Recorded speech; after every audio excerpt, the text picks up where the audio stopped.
ये लो कर दिया, ठीक है। एक्स इंटरसेप्ट हाँ जो सर। था वो 2 टाइम्स √/g² - c था, और दूसरा आपका circle touches the x axis g² = c था। अब हम बात कर रहे थे कि वाई इंटरसेप्ट की, तो वाई इंटरसेप्ट के केस में हमारा क्या होगा, जिसने सॉल्व किया होता उसको पता चलता कि ये 2 टाइम्स ऑफ f² - c आएगा। सही है। और जो आपका जो सर्कल अगर वाई एक्सिस को इंटरसेक्ट टच करता है, टचेज द वाई एक्सिस, तो अगर circle touches the Y axis तो उस केस में क्या हो जाएगा, f² = c हो जाएगा, ठीक है ना। तो ये आपका वैल्यू हो जाएगा। अब आता कैसे है, आपके पास स्टैंडर्ड इक्वेशन है x² + y² + 2gx + 2fy + c = 0।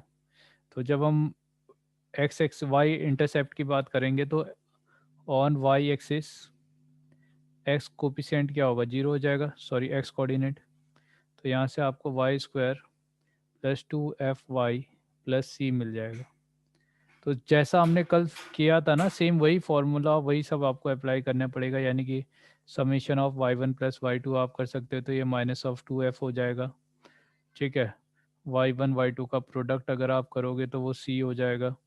तो आपको अगर y1 - y2 का होल स्क्वायर, ठीक है, ये चाहिए, तो ये क्या होगा, y1 + y2 का whole square -4 times of y1 y2, तो ये क्या होगा, 4f² - 4c। तो यहाँ से अगर आप y1 y2 निकालोगे तो y1 - y2 का modulus is equal to 2 times of f² - c। Clear है। तो इस तरह से आप लिखते हो। अब इससे फ़ायदा क्या है, इससे फ़ायदा हमारा क्या है, देखो, अगर अब आपको कभी भी क्वेश्चन में ये बोला गया है कि if a circle is touching x axis या वाई एक्सिस समथिंग, इस तरह से आपको दे रखा है, या आपसे ऐसा कर रखा है कि आपका जो सर्कल है वो एक्स और वाई एक्सिस दोनों को टच करेगी, सही है। तो जैसे ये दे रखी है, तो इस केस में हमने एक सर्कल ले लिया और ये सर्कल आपका एक्स और वाई एक्सिस दोनों को टच कर रहा है, मान लो, ठीक है। तो इससे फ़ायदा क्या है, इसका जो कोऑर्डिनेट होगा h, या आप g, f कह लो, इसका जो सेंटर होगा, सही है। तो हमें क्या पता है कि g² और f² = c होगा, अगर x और y एक्सिस दोनों को टच करेगा तो। हाँ या ना, क्या ये हाँ बात सर। क्लियर है। क्योंकि देखो, इससे ऊपर वाले में हमने क्या, अगर एक्स एक्सिस को टच कर रहा है तो g² = c, वाई एक्सिस को टच कर रहा है तो f² = c, अगर दोनों को टच कर रहा है तो दोनों इक्वल हो जाएगा। अब ये दोनों इक्वल हुआ तो यहाँ से आपको g² = f² मिला, यानी कि यहाँ से 4 पॉसिबिलिटी है, या तो g f के इक्वल हो, या तो g -f के इक्वल हो, या -g = f हो, या -g - f हो, है कि नहीं। तो ये 4 पॉसिबिलिटी क्या बताती है कि हमारे यहाँ पे 4 सर्कल बनेंगे, एक सर्कल इधर बनेगा, एक सर्कल इधर बनेगा, एक सर्कल इधर बनेगा, और एक सर्कल ये हो गया। तो टोटल 4 सर्कल हैं जो यहाँ पे इस कंडीशन को सेटिस्फाई करेंगे। और कंडीशन क्या है, सर्कल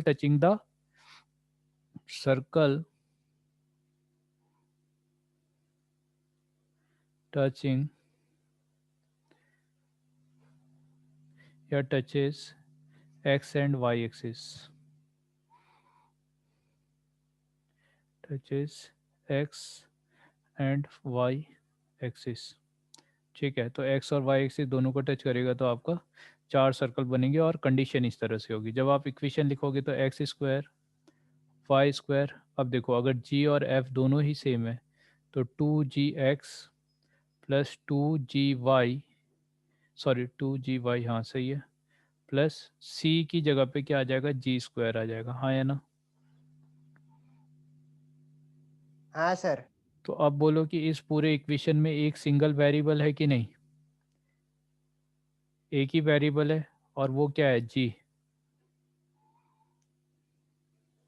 एक्स वाई को छोड़ के अगर आपको जी का वैल्यू पता चल जाए तो सर्कल की एग्जैक्ट इक्वेशन पता चल जाएगी कि नहीं। हाँ सर। ठीक है। तो आपका ना इसके काम आता है ये सर्कल के। तो हमने क्या देख लिया, इंटरसेप्ट भी देख लिया कि सर्कल का इंटरसेप्ट क्या होगा, सही है। एक्स इंटरसेप्ट क्या होगा, वाई इंटरसेप्ट क्या होगा। तो अब बढ़ते हैं हम आगे इसमें।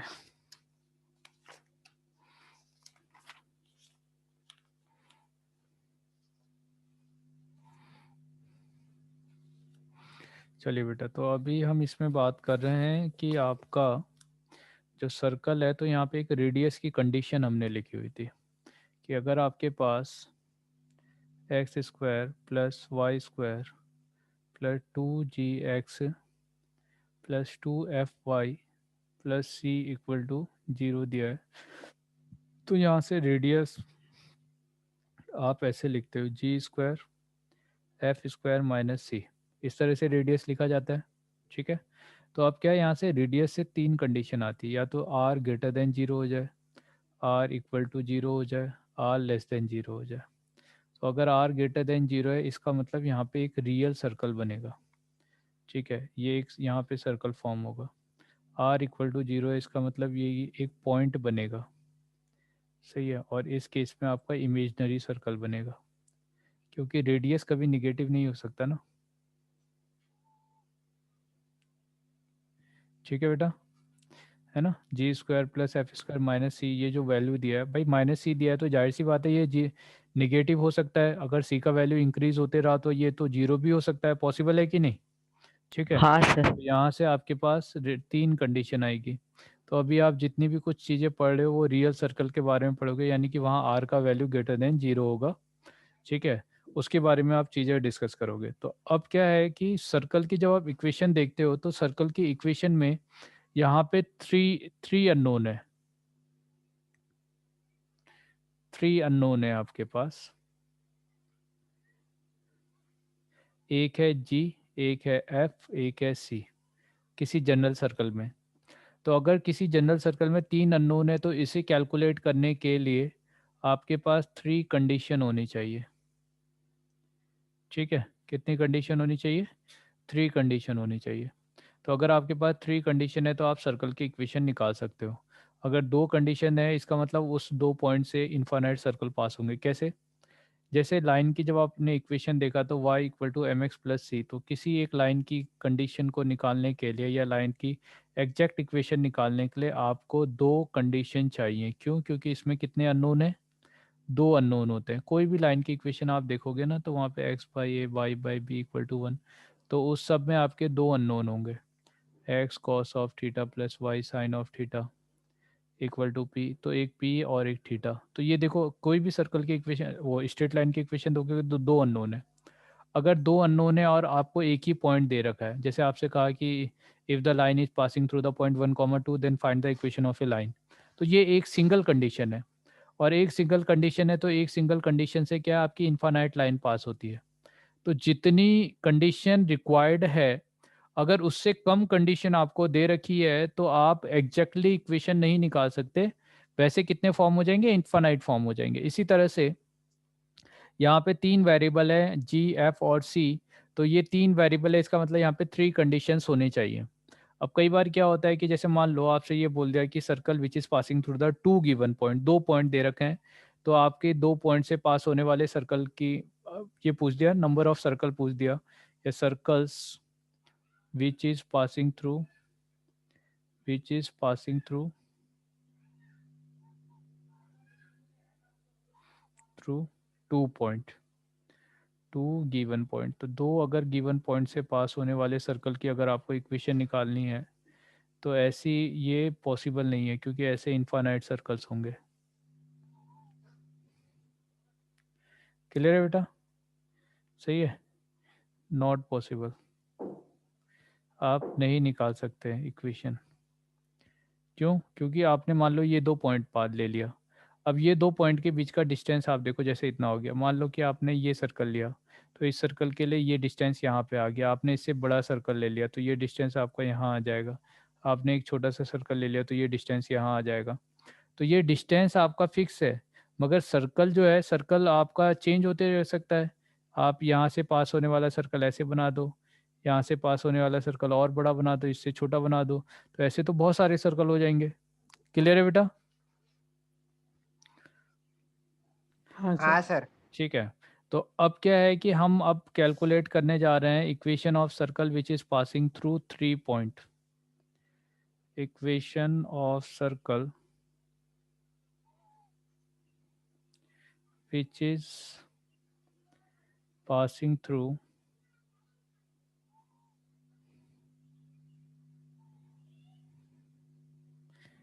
3 पॉइंट्स. ठीक है, तो 3 पॉइंट से पास होने वाले सर्कल की इक्वेशन आपको कैलकुलेट करके बतानी है. तो अब 3 पॉइंट से पास होने वाले सर्कल की इक्वेशन है, तो पहले हम x square Y square plus 2gx 2fy plus c इस तरह से इक्वेशन लिख लेते हैं.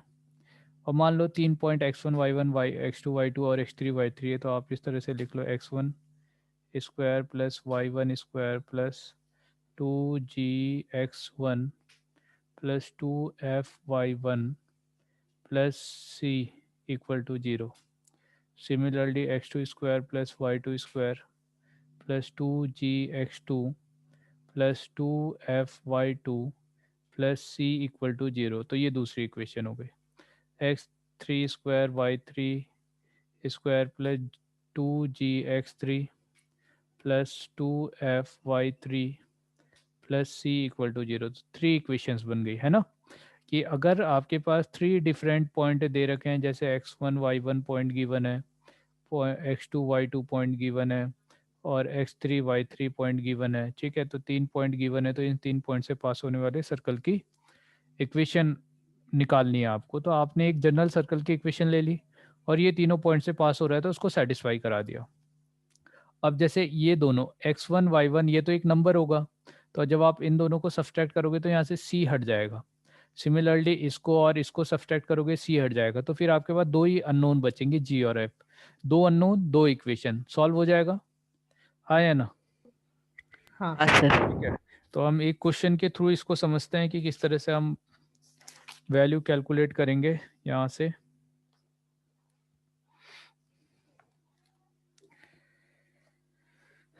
आपसे क्या रखा है, circle which is passing through the point 0 0.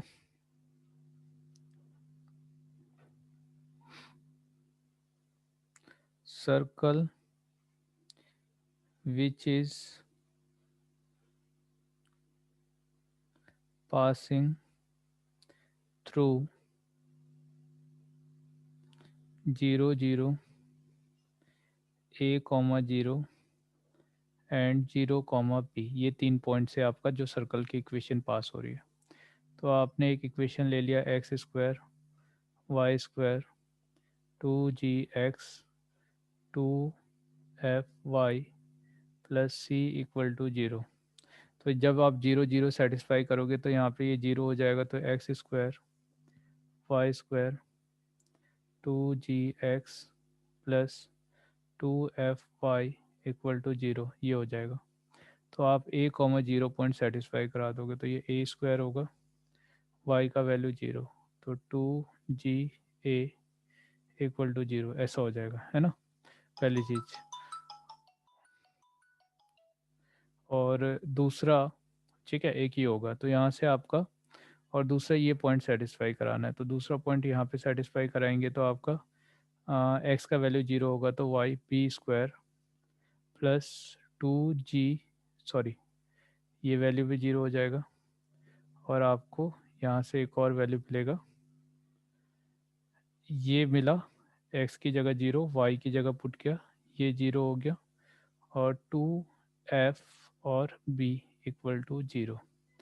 तो यहाँ से b equal to minus of 2f आ गया और यहाँ से a equal to minus of 2g आ गया.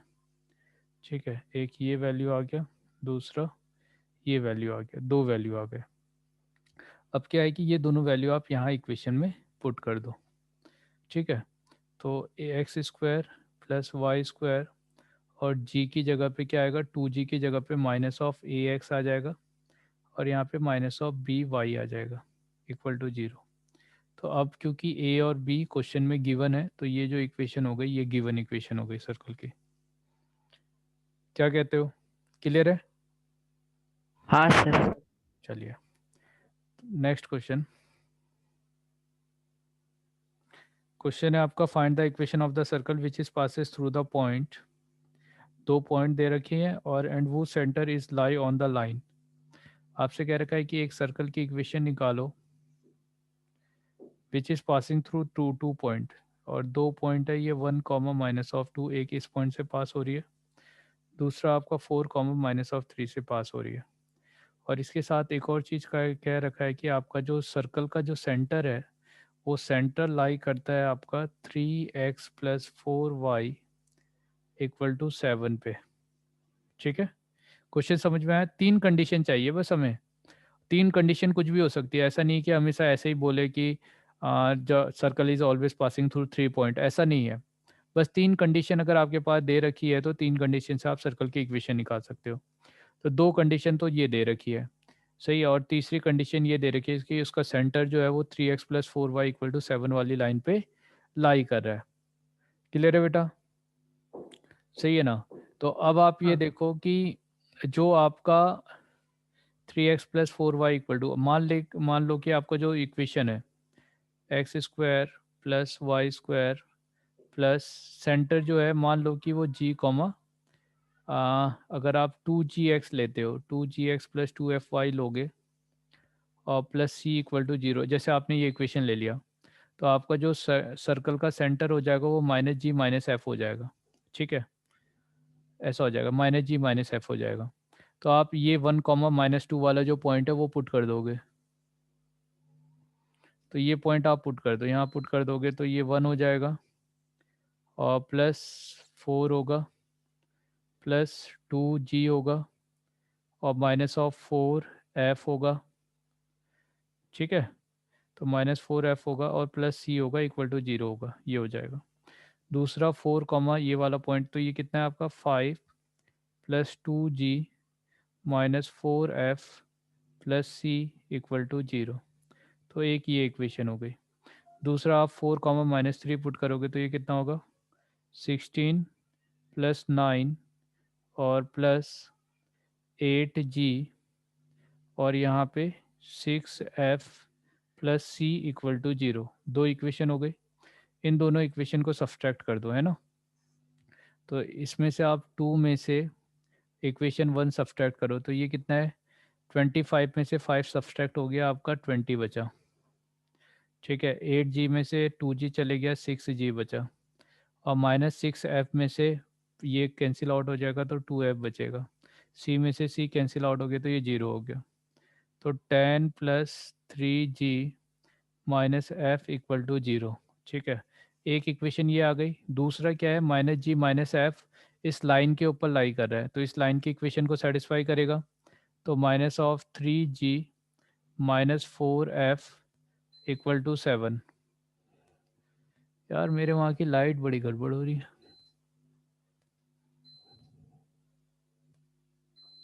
एक मिनट। हाँ बेटा, ये वाली। तो इन दोनों इक्वेशन को अगर हम सॉल्व कर लेते हैं, 3g minus F plus 10 equal to 0, एक ये इक्वेशन, दूसरी minus 3g minus 4f minus 7 equal to 0। तो इन दोनों इक्वेशन को सॉल्व कर लेंगे तो हमारा g और f आ जाएगा। जैसे इसको ये ऐड कर लें, ऐड कर लेंगे तो ये माइनस ऑफ 5f होगा और यहाँ से 3 आएगा तो 5f इक्वल टू 3। तो यहाँ से f का वैल्यू जो है वो 3/5 आ जाएगा।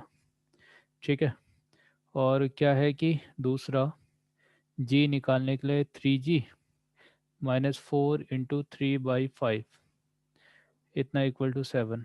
तो माइनस ऑफ 3g और यहाँ से 7 प्लस 12/5 होगा तो 35 प्लस 12 डिवाइडेड बाई 5। तो g इक्वल टू, ठीक है ऐसे ही होगा ना, f का वैल्यू 3/5 तो 10 -47/15 सर।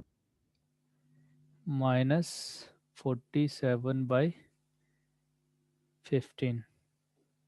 तो ये GF आ गया, है कि नहीं?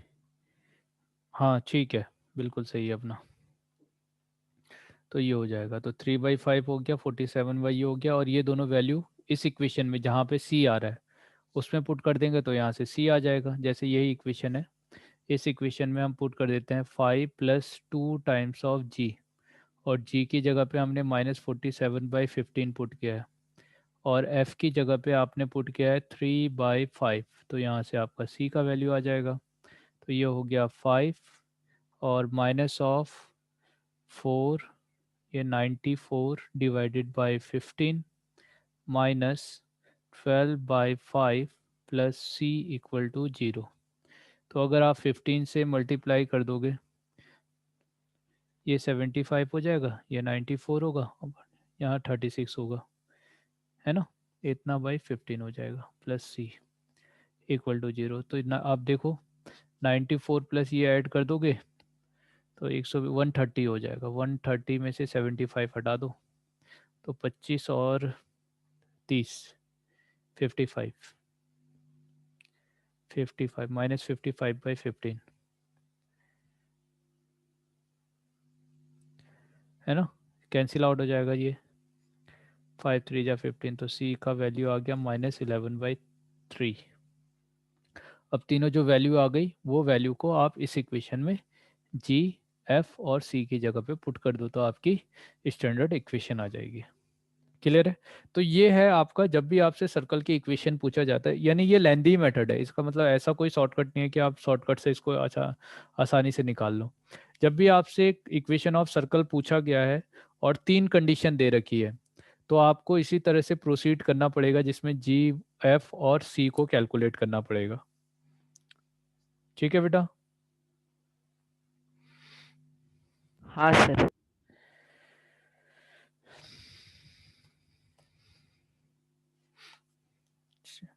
चलिए, तो अब हम बात कर रहे हैं equation of circle passing through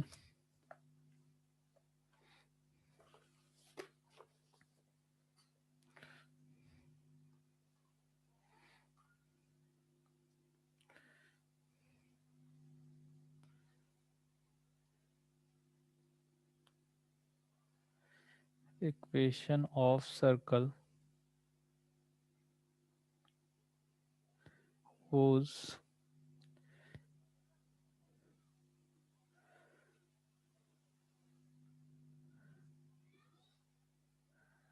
diameter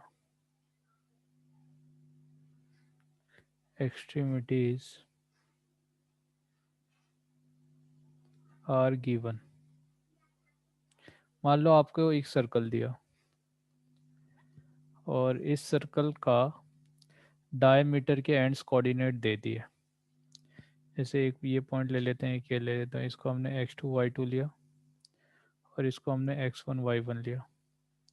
ठीक है, और हम ये जानते हैं कि अगर हम डायमीटर के एंड्स कोऑर्डिनेट को इस तरह से ज्वाइन कर देंगे किसी पेरीफेरी वाले पॉइंट से, तो ये राइट एंगल ट्रायंगल बनेगा। हाँ या ना। ठीक है। अच्छा, अभी यहाँ पे राइट एंगल बनेगा तो इसका स्लोप अब निकाल सकते हैं, यानी k minus of y1 by h minus of x1 multiply k minus of y2 by h minus of x2। ये जो होगा ये -1 होगा, है ना। हाँ सर। तो अगर ये -1 होगा तो यहाँ से आप देखो क्या मिलने वाला है आपको, k माइनस y1 और k minus y2 is equal to minus of h minus of x1 और h माइनस ऑफ x2। ठीक है। तो यहाँ से अब x और y इसको रिप्लेस कर दो, तो ये y माइनस y1 हो गया, y माइनस y2 हो गया, प्लस x माइनस x1 हो जाएगा और x माइनस x2 हो जाएगा। तो इतना इक्वल टू कितना हो जाएगा, 0। तो ये जो इक्वेशन है ये भी आपकी किसकी इक्वेशन है, सर्कल की इक्वेशन है। क्लियर है। अगर किसी भी सर्कल में डायमीटर के एंड्स कोऑर्डिनेट दे रखे हैं, है ना, सही है, डायमीटर के एंड्स कोऑर्डिनेट दे रखे हैं, तो तुम सर्कल की इक्वेशन कैलकुलेट कर सकते हो। हाँ या ना। ठीक है। जैसे हम एक एग्जांपल ले हाँ लेते हैं, मान सर। लो कि हमारे पास एक सर्कल है जिसके एंड्स कोऑर्डिनेट हमसे कहा कि ये कोऑर्डिनेट हो गया आपका 1,1 और ये हो गया 2,5। तो ये आपके डायमीटर के एंड्स कोऑर्डिनेट है। तो हमारी सर्कल की इक्वेशन डायरेक्टली हम लिख सकते हैं x minus of 1 x minus of 2 plus y minus of 1 और y minus of 5 is equal to 0। तो ये हमारी इक्वेशन हो जाएगी सर्कल की। क्लियर है? हाँ सर। हाँ सर।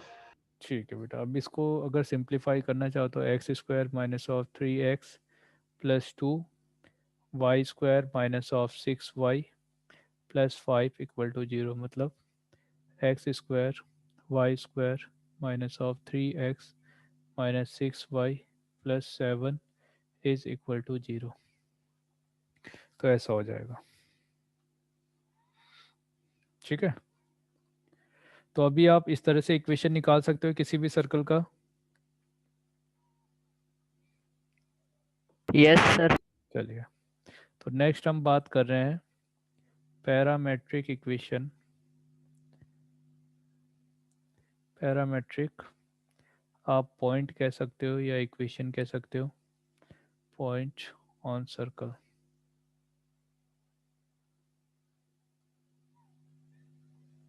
ऑन सर्कल, तो पैरामेट्रिक पॉइंट ऑन सर्कल। तो क्या है कि अगर आपके पास एक स्टैंडर्ड सर्कल दे रखा है, क्योंकि जितनी चीज़ें ना वो पहले स्टैंडर्ड के लिए निकाली जाती है, उसके लिए फिर आप दूसरे वैल्यूज़ के लिए चेक करते हो, जो जनरल सर्कल है उसके लिए। तो मान लो कि यहाँ पे ये हो गया आर और ये एंगल है थीटा। हमने क्या किया, ऐसे ले लिया, ये आर हो गया, ये एंगल थीटा हो गया। तो आपने ये ले देखा तो ये आर कॉस ऑफ थीटा हो गया। सही है। और यहाँ पे जो वैल्यूज़ है आपका, और ये हो जाएगा आर साइन थीटा। सही है। ये आर कॉस थीटा हो गया और ये क्या हो गया आपका, आर साइन थीटा हो गया। क्लियर है? ठीक है। तो आप हाँ बताओ सर। कि इस पॉइंट का जो कोऑर्डिनेट, अगर ये ओरिजिन है तो इस पॉइंट का जो कोऑर्डिनेट होगा वो क्या होगा, आर कॉस ऑफ थीटा और आर साइन ऑफ थीटा। ऐसा हो जाएगा। तो इस वाले पॉइंट का कोऑर्डिनेट क्या हो गया, R cos of theta R sine of theta. तो यहाँ से x का वैल्यू आ गया आपका आर कॉस थीटा और y का वैल्यू आ गया आर साइन थीटा। ये आ गया। तो ये हो गया standard equation of a circle, मतलब जब आप पैरामेट्रिक फॉर्म में लिखोगे तो। अब क्या है कि मान लो ये सर्कल जो था ये आपका जनरल सर्कल है। तो जनरल सर्कल है तो सबसे पहले क्या होगा, इसका जो सेंटर है वो चेंज हो जाएगा और सेंटर की जगह पे क्या आएगा, minus of G minus of F. आपका सेंटर यहाँ पे था 0 0 पे, और 0 0 से आपका सेंटर शिफ्ट होके कहाँ चले गया, माइनस जी और माइनस एफ पे चले गया। क्लियर है बेटा? तो आपका क्या होगा, जब माइनस जी माइनस एफ पे चले जाएगा तो ये चेंज हो जाएगा ना, एक्स माइनस ऑफ जी। ऐसा होगा, ऐसा होगा कि नहीं? ठीक है। आप जीरो हाँ जीरो सर। से ऐसे शिफ्ट कर दे रहे हो तो इसका मतलब क्या है कि आपने शिफ्ट इस वाले पोजीशन पे किया। तो आपका जो इक्वेशन है, पहले आपका जो सर्कल का इक्वेशन था वो ऐसे था, X square plus Y square equal to R square, ऐसे था। यहाँ पे आपका है एक्स और सेंटर है एक्स प्लस जी का होल स्क्वायर और वाई माइनस एफ का होल प्लस एफ का whole square equal to R square, जो भी रेडियस आपका है वो हो गया। तो ये आपने शिफ्टिंग किया, तो ये शिफ्टिंग किया तो अभी आपका x प्लस जी जो है वो r कॉस ऑफ थीटा के इक्वल होगा। ठीक है। तो यहाँ से x का value minus of G plus R cos of theta हो जाएगा और y का जो वैल्यू है वो minus of f plus R sine of theta हो जाएगा। हाँ है ना? ठीक है। x इक्वल टू क्या होगा, minus of G plus R cos theta और y इक्वल टू क्या होगा, minus of f plus R sine theta. हाँ है ना? Yes sir. दोनों में डिफरेंस समझ में आ रहा है कि स्टैंडर्ड इक्वेशन होगा तब आप कैसे लिखोगे पैरामेट्रिक कोऑर्डिनेट, और जब आपका सेंटर चेंज हो जाएगा तब आपका पैरामेट्रिक कोऑर्डिनेट चेंज हो जाएगा। तो वो x इक्वल टू, ये जो आपका सेंटर है वो सेंटर भी यहाँ पे इंक्लूडेड होगा, प्लस ऑफ समथिंग, इस तरह से आप लिखोगे। ठीक है। तो ये हो गया। जैसे आपके पास इक्वेशन दे रखा है Find the parametric form of the equation. Find the parametric form of the equation, और इक्वेशन दिया हुआ है x square Y square plus P of X plus P of Y equal to 0।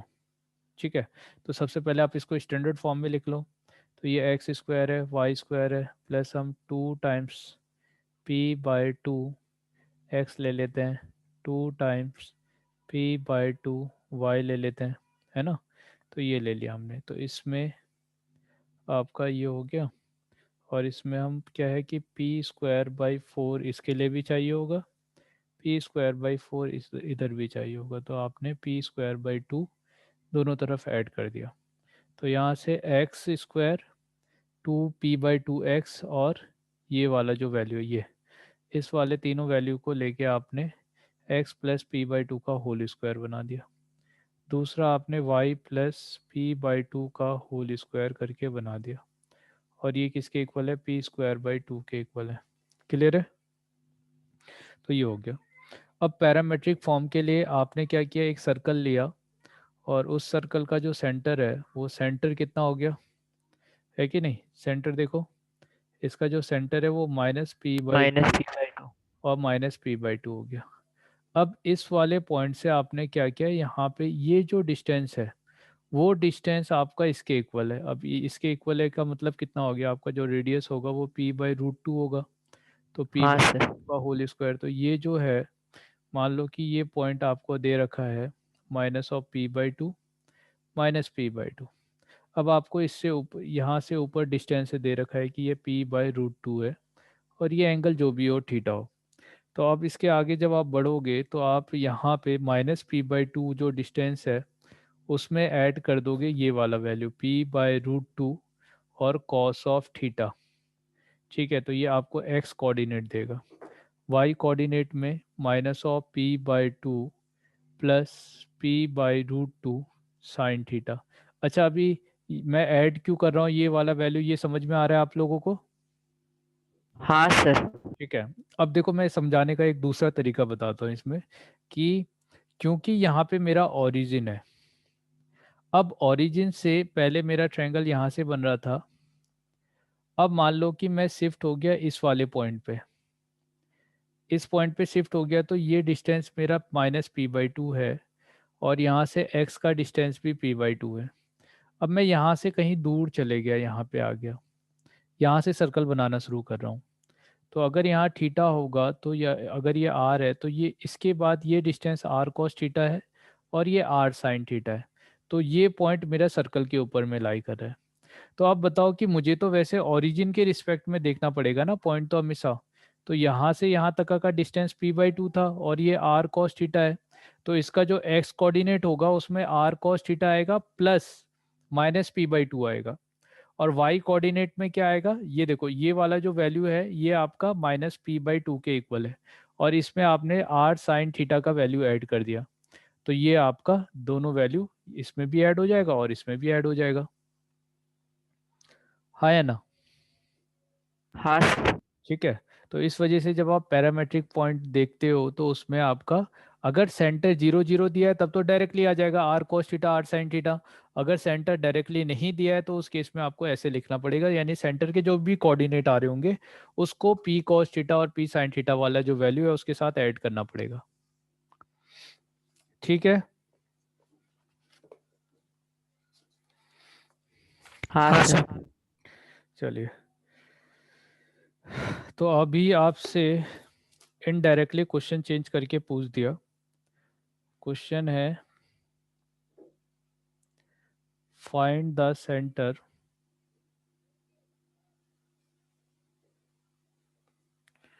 of the circle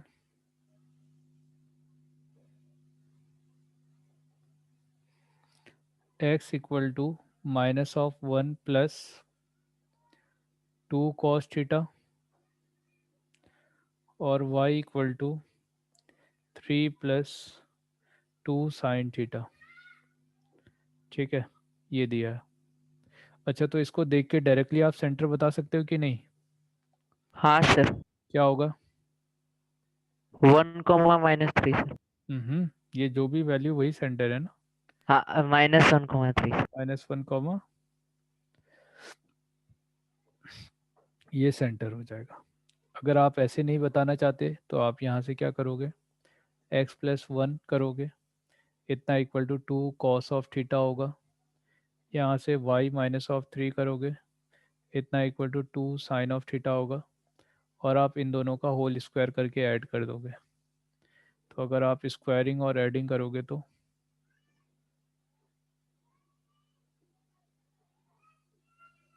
ठीक है, तो squaring और adding करने से आपको क्या मिलेगा, x+1 का होल स्क्वायर प्लस y-3 का होल स्क्वायर = 4। तो ये आपका सर्कल का इक्वेशन है। तो सेंटर देख लो भाई, -1 और 3। हाँ या ना? हाँ सर। ठीक है।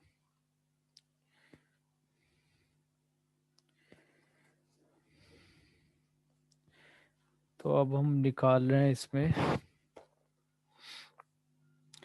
ये सब हम कर चुके हैं।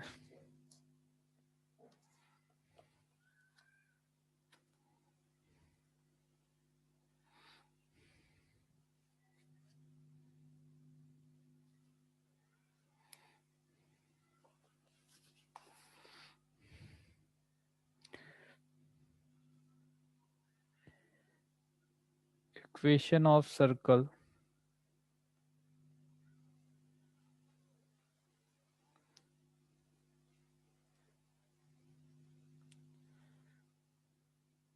whose y-intercept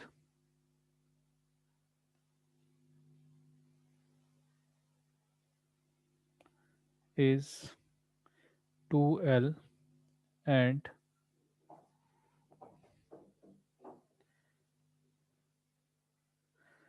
रुक जाओ, ऐसे नहीं,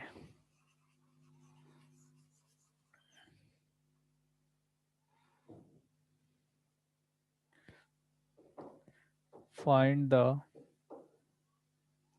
equation of circle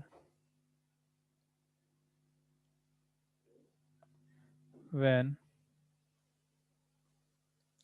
it touches x-axis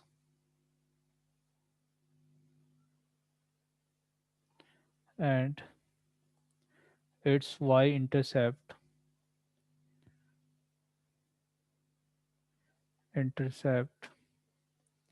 is twice l। ठीक है, क्लियर है? क्या बोला गया है? Find the equation of circle when it touches X axis and its Y intercept is twice L. इसका मतलब आपका जो सर्कल है,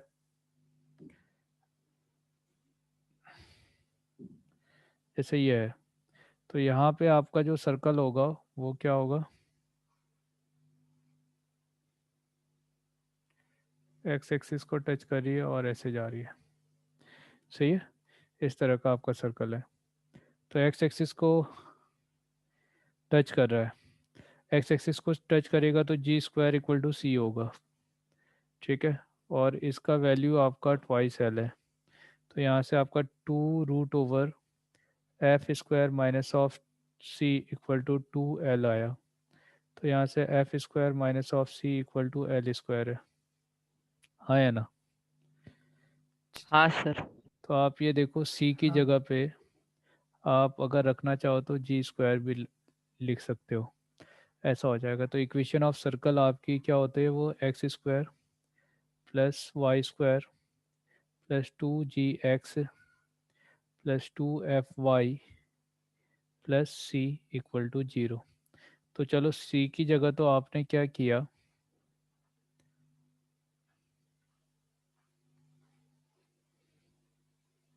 c की जगह तो आपने g² रख दिया। ठीक है, और x इंटरसेप्ट, अच्छा x में आपको दे रखा है, ये 2l दे रखा है, और जहाँ पे ये टच कर रहा है ना, तो बेटा यहाँ पे ये वैल्यू भी दिया हुआ है, ये वैल्यू है अल्फा कॉमा 0। तो यहाँ पे ये आपका ये वाला जो पॉइंट हो जाएगा ये अल्फा कॉमा 0 हो जाएगा। ठीक है, क्लियर है यहाँ तक का? अब आप ये हाँ देखो, सर। ये डिस्टेंस आपका ट्वाइस एल है, तो इसका जस्ट हाफ जो होगा वो एल डिस्टेंस होगा, ये एल यस होगा, सर। और यहाँ से ये डिस्टेंस आपका अल्फा होगा। तो आपका जो रेडियस हो जाएगा, रेडियस आप निकाल सकते हो, और रेडियस इक्वल टू कितना हो जाएगा यहाँ से, root over L square plus alpha का होल स्क्वायर।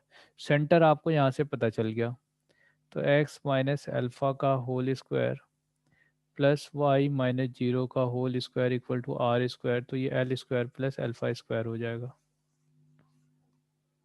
ठीक है, ये हो जाएगा, ये भी नहीं करना पड़ेगा आपको। अगर आपको ये कंडीशन दे रखी है कि आपका जो सेंटर है वो क्या है, अल्फा कॉमा 0 है। हाँ सर। चलिए, तो सर्कल में बड़े अच्छे अच्छे क्वेश्चन बनते हैं बेटा। अभी तो हमें इसमें बहुत सारी चीज़ें करनी है। नेक्स्ट हम बात कर रहे हैं position of a point with respect to circle.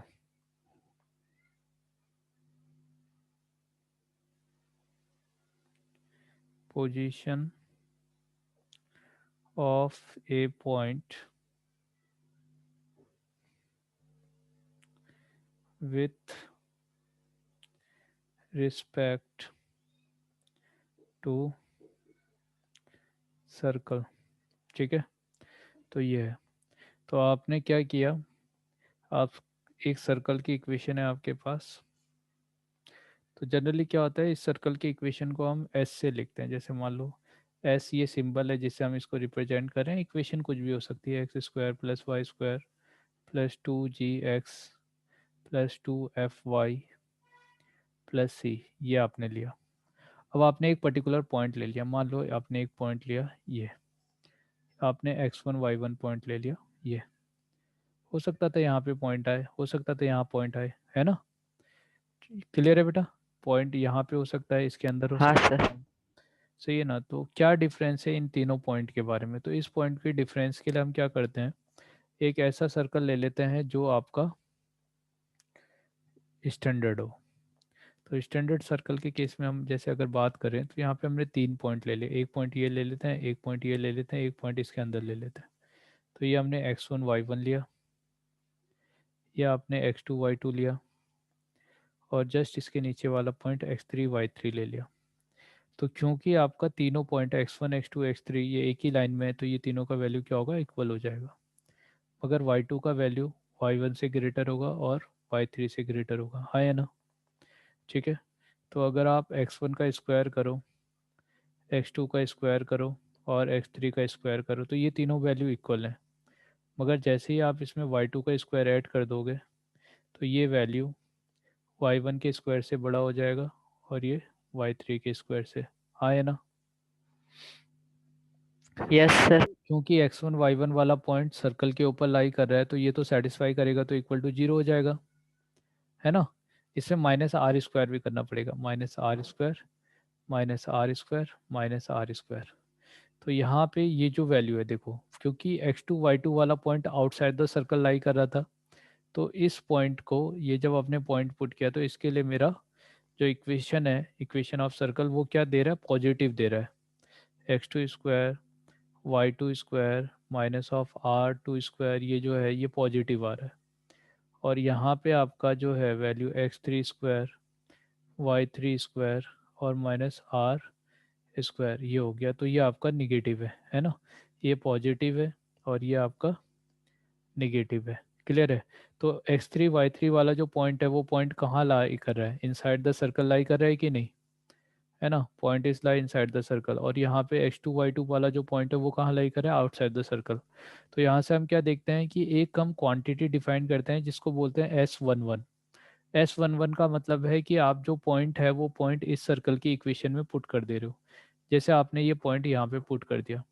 अब पुट करने के बाद में ये पुट करने के बाद में क्या होगा, ये अब एक न्यूमेरिकल वैल्यू हो जाएगा, है ना, ये एक नंबर है, सही है। अब ये न्यूमेरिकल वैल्यू यानी कि S11 अगर ग्रेटर देन जीरो होता है, S11 इक्वल टू जीरो होता है और S11 लेस देन जीरो होता है, तो यहाँ से तीन कंडीशन आती है। ग्रेटर देन जीरो का मतलब हो गया कि point lies outside the circle, सही है। ये जो पॉइंट है ये कहाँ लाई करेगा, आउटसाइड द सर्कल लाई करेगा। इसका मतलब क्या है कि point lies on the circle, ये हो गया, ठीक है। और इसका मतलब क्या है, point lies inside the circle,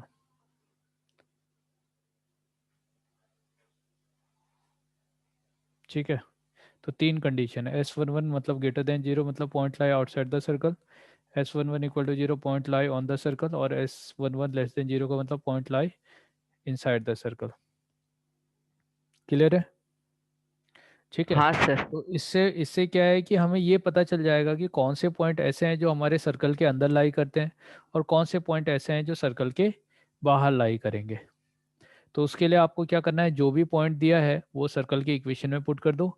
और इक्वेशन में पुट करने का मतलब क्या है, जितने भी टर्म्स होंगे इवन आर स्क्वायर जो होगा वो एक तरफ आ जाना चाहिए। यानी कि अगर आपके पास इस तरह से इक्वेशन दे रखी है तो आप पहले एक स्टैंडर्ड इक्वेशन लिखोगे, और स्टैंडर्ड इक्वेशन कैसे लिखोगे, X square Y square minus R square, इस तरह से आप स्टैंडर्ड इक्वेशन लिखोगे। इसमें जाके आप वैल्यू पुट करोगे। वैल्यू पुट करने के बाद जो भी नंबर है वो पुट करने के बाद अगर वो ग्रेटर देन जीरो आता है इसका मतलब पॉइंट वो आउटसाइड द सर्कल लाई कर रहा है। जैसे मान लेते हैं कि हमारे पास जो सर्कल की इक्वेशन है, और सर्कल की इक्वेशन आपके पास है x square plus Y square minus of 6x minus 10y, इस तरह से प्लस 5, इस तरह से। और हमने यहाँ पे एक पॉइंट ले लिया तो इससे हम पहले एस से रिप्रेजेंट करेंगे कि हमारा जो सर्कल है वो X square Y square minus of 6x minus 10y plus 5 हो जाएगा।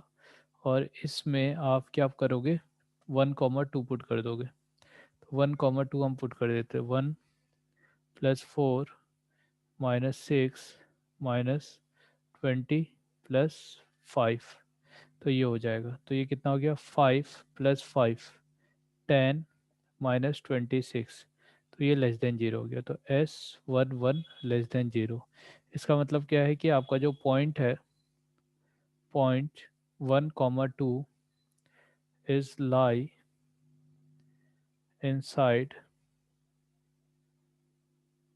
द ट्रायंगल,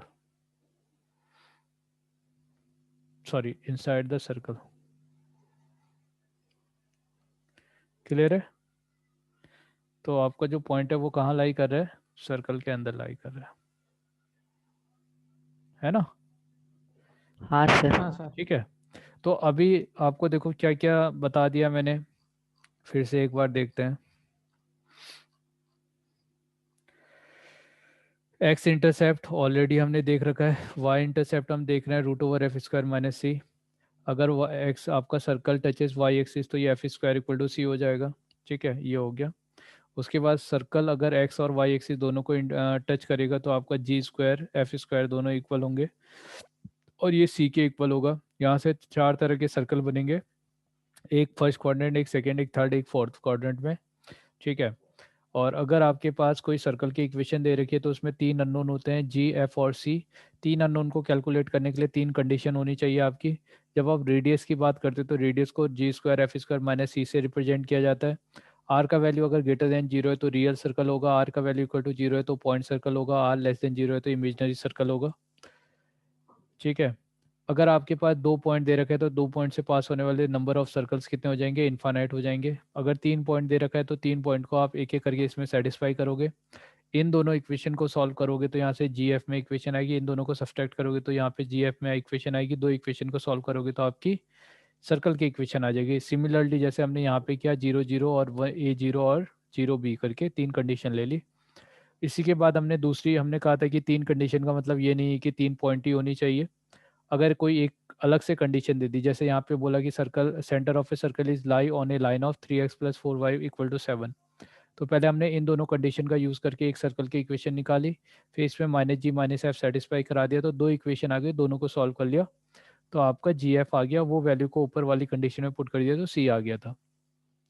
फिर हमने डायमेट्रिकल एक्सट्रीमिटीज देखा था या डायमेट्रिकल सर्कल देखा, उसमें क्या है कि अगर सर्कल के डायमीटर के एंड्स कोऑर्डिनेट आपको दे रखे हैं तब भी आप सर्कल की इक्वेशन निकाल सकते हो। आपको क्या करना है, y - y1 y - y2 + x - x1 x - x2, इस तरह से। नेक्स्ट है आपका parametric point of a circle. अगर कोई स्टैंडर्ड फॉर्म आपका दे रखा है तो x² + y² = r², तो वहाँ पे parametric point r cos theta r sin theta होता है। अगर आपके पास जो सेंटर है वो सेंटर शिफ्ट हो गया -g -f पे हो गया, तो -g और -f ये इसमें r cos थीटा और r sin थीटा में ऐड हो जाएगा, है कि नहीं? ठीक है। तो अगर पैरामेट्रिक फॉर्म में नहीं दिया है तो पहले आप उसे स्टैंडर्ड फॉर्म में कन्वर्ट करोगे, यानी कि इसके फॉर्म में लिखोगे जनरल फॉर्म में, और उसके बाद जाके आप -p/2 और -p/2 जो सेंटर के कोऑर्डिनेट है वो पुट कर दोगे। तो अगर आपके पास पैरामेट्रिक फॉर्म में सर्कल की इक्वेशन दी हुई है तो आप डायरेक्टली इसको देख के भी सेंटर बता सकते हो। नेक्स्ट हमने देखा कि अगर आपका कोई सर्कल है वो एक्स एक्सिस को टच कर रहा है, और टच कर रहा है तो आप देखो यहाँ पे जहाँ टच कर रहा है तो यहीं से आपका सेंटर आता है ना, क्योंकि ये जो रेडियस है, radius is always perpendicular to क्या होता है, radius is always perpendicular to tangent, और यहाँ पे ये रेडियस है, ये रेडियस है और ये टेंजेंट है, तो आपका जो रेडियस है ये सेंटर से पास होगा, तो ये आपका सेंटर के कोऑर्डिनेट अल्फा, 0 हो जाएगा। ठीक है। तो ये हो गया position of a point with respect to circle. देखा तो हमने क्या कहा कि पहले सबसे पहले आप सर्कल की इक्वेशन लिखोगे, सर्कल की इक्वेशन लिखने के बाद जो भी पॉइंट आपको दे रखा है वो पॉइंट आप पुट करोगे, पुट करने के बाद अगर वो ग्रेटर देन 0 आता है इसका मतलब point lie outside the circle, equal to 0 आएगा तो point lie on the circle, और लेस देन 0 आएगा तो point lie inside the circle. Clear है बेटा यहाँ तक का? हाँ सर। चलिए, तो अभी क्या है, इसी के पोजीशन और पॉइंट के ऊपर भी डिफरेंट टाइप्स के क्वेश्चन पूछे जाते हैं, जैसे अननोन पूछा जाएगा, यहाँ से आपसे कहेगा कि अननोन का वैल्यू बताओ कि क्या होगा। जैसे मान लो कि इससे पहले वाला जो क्वेश्चन था उसी क्वेश्चन की हम बात करते हैं, मगर आपसे क्या रखा है कि the circle does not touch और intersect the coordinate axis and the point 1,4 is inside the circle, find the range of k. दो चीज बोली गई है, आपसे कह रखा है कि आपका जो सर्कल है, द सर्कल, और सर्कल की इक्वेशन है x² + y² -6x -10y + k, ये सर्कल की इक्वेशन है। और आपसे बोला है कि circle does not touches the coordinate axis.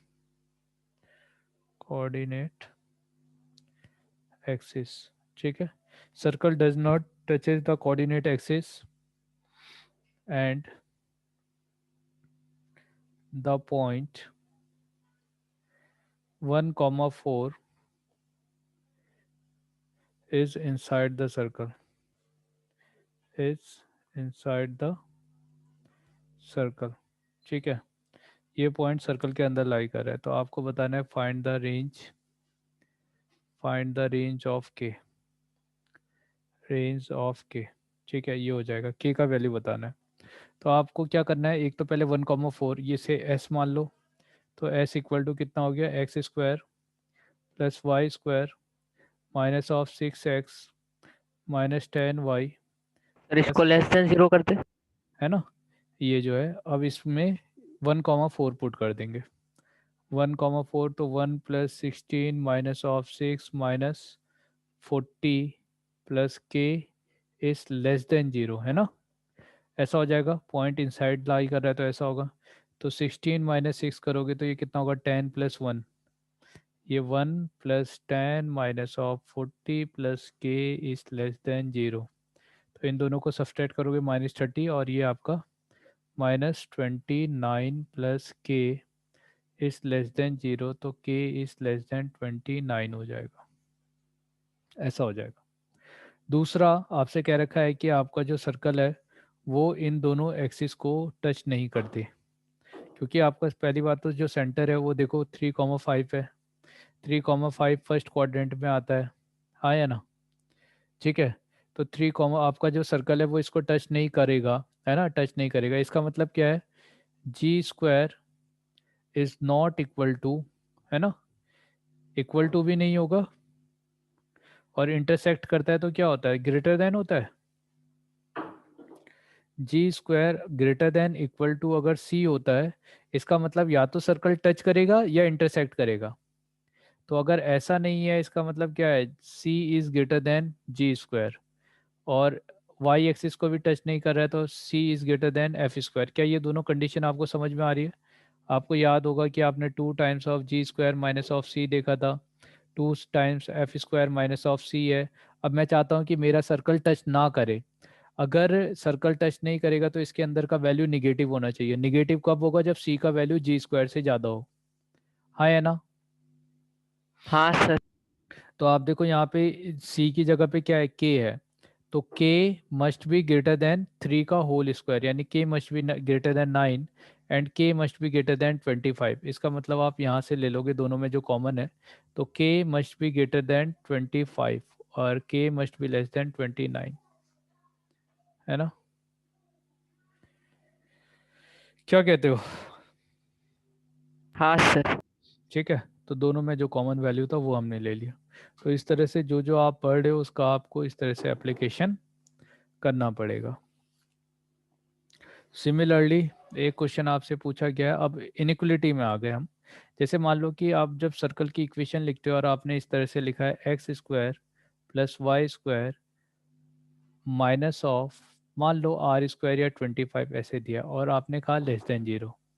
अच्छा, इसका मतलब क्या, अगर लेस देन जीरो बोला, इसका मतलब ऑल द पॉइंट या all the X Y which satisfy this equation, इसका मतलब क्या है, वो लाई सर्कल के अंदर लाई करेगा।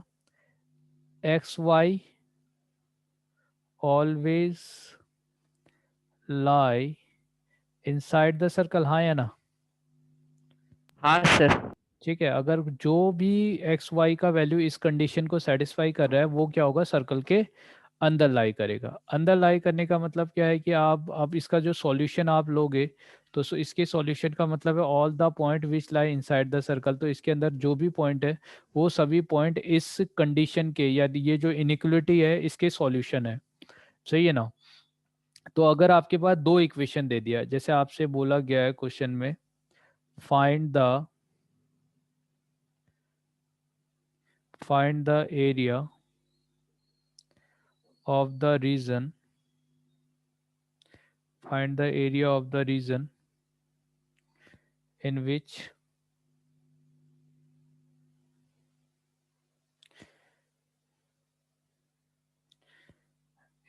the point satisfy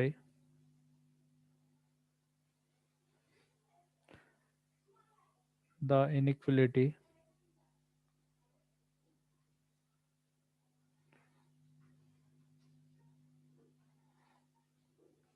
और इनइक्वलिटी आपको दे रखी है कुछ इस तरह से,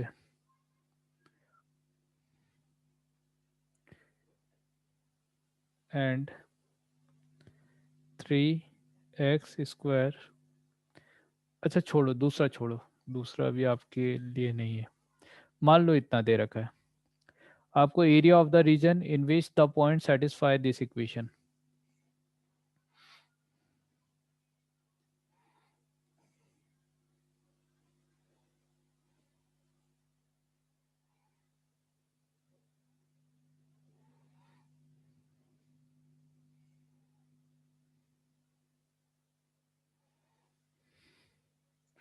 अभी आप ये देखो, इसमें दो कंडीशन है कि नहीं। एक तो यह है कि स्टैंडर्ड इक्वेशन जब आप लिखोगे, तो आपने एक s इक्वल टू क्या लिखा, x² plus y² minus of 4 is greater then 0, और दूसरी इक्वेशन लिखी x² plus y² minus of 16 less than 0। हाँ या ना? अगर 16 को इस तरफ ले जाओगे तो लेस देन 0 आएगा, 4 को इस तरफ लेके आओगे तो ग्रेटर देन 0 आएगा, है ना? हाँ सर। तो देखो, दोनों का सेंटर ओरिजिन है, मगर यस सर। पहले वाले सर्कल का रेडियस है 2, दूसरे वाले सर्कल का रेडियस है आपका 4। तो आपसे क्या रखा है, all the point which satisfy this equation, यानी लेस देन 0 का मतलब all the point which lie this सही है, which lie inside the circle in this circle, तो इस सर्कल के अंदर लाई कर रहा है जो, इसको हम S2 और S1 कह देते हैं। तो S2 सर्कल के अंदर लाई कर रहा है वो पॉइंट लेना है, और S1 सर्कल के बाहर जो लाई कर रहा है, S1 सर्कल के बाहर जो लाई कर रहा है और इसके अंदर लाई कर रहा है, तो वो कौन सा रीजन हो जाएगा? हाँ या ना? हाँ सर। ये वाला रीजन हो जाएगा। तो अगर मुझे इसका एरिया निकालना है, इसका मतलब क्या, पाई multiply 4 square minus pi multiply 2 का होल स्क्वायर, तो ये 16 माइनस ऑफ 4 इंटू पाई, तो ये हो जाएगा आपका 12 पाई।